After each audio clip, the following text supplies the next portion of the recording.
오늘의 사연 시작합니다. 안녕하세요. 살면서 이런 일을 겪게 될 줄은 정말 상상도 해본 적이 없어서 사연을 보내게 되었습니다. 저는 바닥을 철거하는 작업을 하는 사람입니다.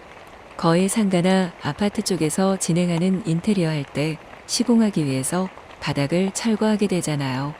저는 바닥을 철거하고 새로 시공될 바닥이 깔릴 예정이니 시공하기 편하게 샌딩까지만 작업하는 일을 하고 있습니다. 바닥 철거는 업체마다 다르지만 빠르면 하루 만에 끝내고 길면 3일 정도 시간이 걸립니다.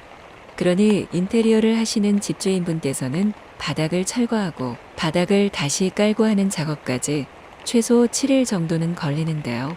바닥을 철거하는 직업을 제가 10년 가까이 진행해 오면서 별다른 상황이 일어난 적이 없었습니다. 여하튼 여느 때와 같이 바닥 철거 작업을 하려고 예약을 받고 있었는데요. 이번엔 40대 정도 되어 보이는 여성분께서 예약을 하셨더라고요.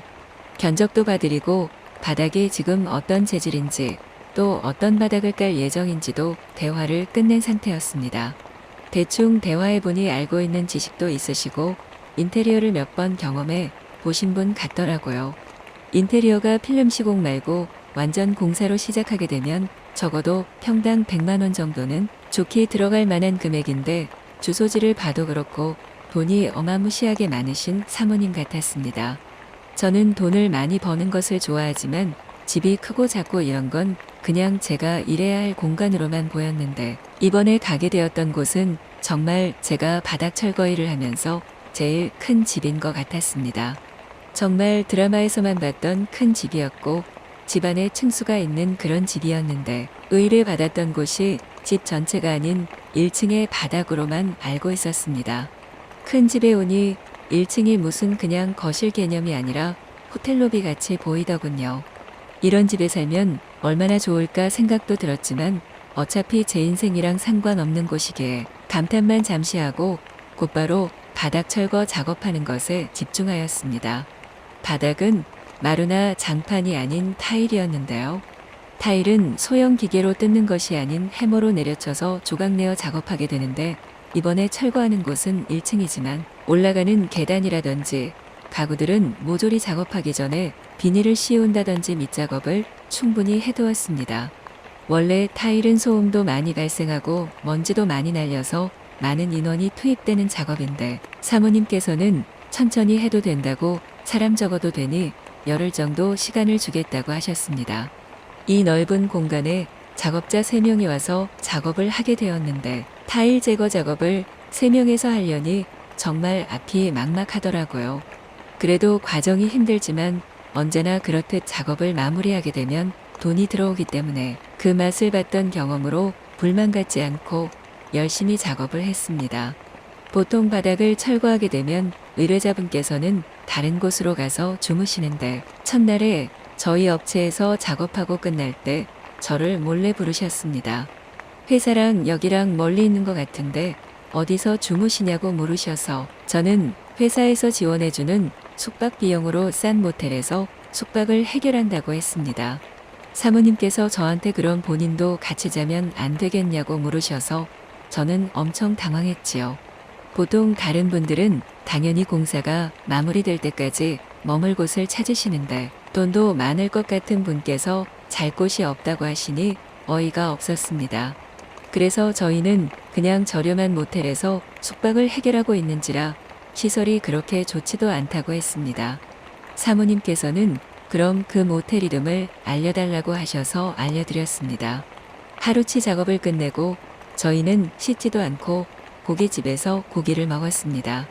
이번 사모님께서 작업비를 두둑이 챙겨주신다고 약속하신 부분이라 이번엔 시간도 넉넉한 만큼 먹을 것도 나름 풍족하게 챙겨 먹었죠. 피곤한 몸을 끌고 모텔에 갔는데 정말 놀랍게도 사모님께서 로비에 앉아서 저희를 기다리고 있더라고요.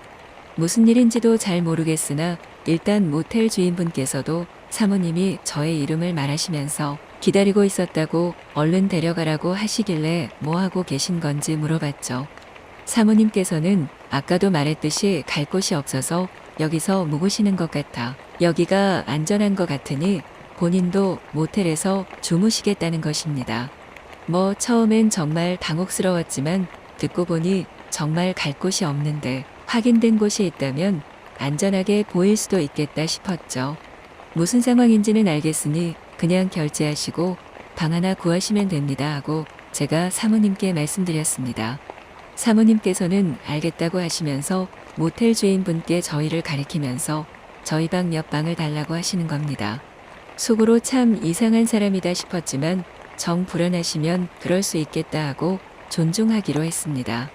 인원이 3명이라 한 방에 3명에서 같이 있기엔 침대 자리가 하나 부족했기 때문에 저는 혼자서 작은 방에 있었고 나머지 인원 2명은 저보다는 큰 방에 있었습니다. 저는 같이 있는 것도 상관없지만 혼자서 피로를 풀고 있는 것이 좋기 때문에 혼자 있겠다고 했던 건데 밤 10시 정도 되어서 제 방문을 똑똑 두드리는 소리가 들리는 겁니다.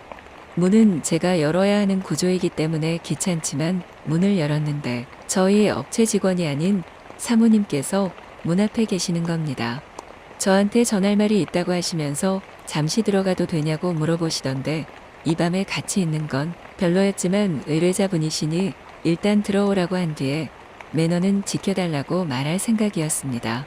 사모님께서는 혼자 있으면 불안한데 여기 모텔 벽지도 이상해서 잠이 오지 않는다고 잠시만 같이 있어 달라고 하시는 겁니다.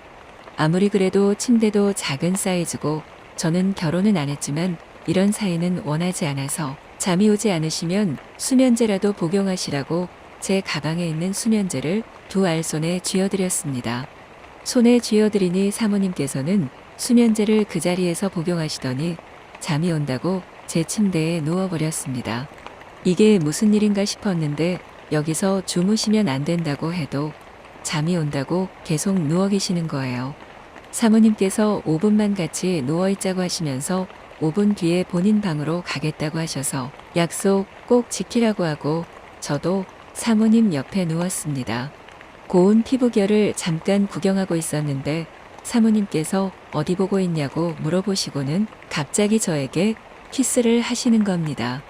어째서인지 키스를 하시는 사모님을 제 손으로 뿌리칠 수 있을 힘이 들어가지 않았고 힘이 오히려 풀려버려서 저는 키스가 끝날 때까지 아무것도 하지 못했습니다.